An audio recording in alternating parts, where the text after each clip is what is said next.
A usually peaceful neighborhood in Queens was thrown into chaos this weekend after a late-night street takeover spiraled into violent unrest. What began as reckless driving quickly escalated into a full-scale disturbance. A car was set on fire, and several homeowners who stepped outside to intervene were physically attacked. Tonight, we break down what happened, why the situation escalated so fast, and the growing debate over police staffing and emergency response in the city. The incident took place around 2:30 a.m. on Sunday, when a large group flooded the street with loud engines, dangerous car stunts, and disorderly behavior. These kinds of street takeovers have recently exploded on platforms like TikTok and Instagram, drawing crowds who record wild driving for social media attention. But this time, the situation crossed a line when a homeowner approached the group to ask them to quiet down. He was brutally beaten. His rib and nose were reportedly broken, and even his wife was punched while trying to help him. Neighbors who came outside were shouted down or intimidated. What should have been a simple noise complaint turned into a violent confrontation.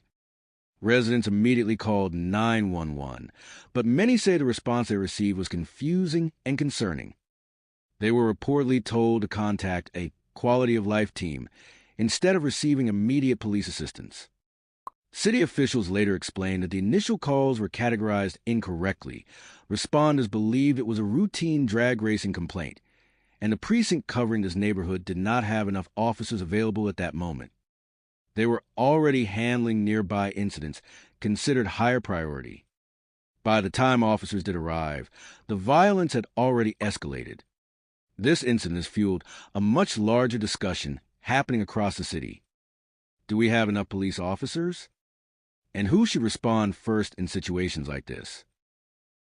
Some officials point to hundreds of retirements and resignations in the past year and stress the need for more recruits to restore the department's numbers.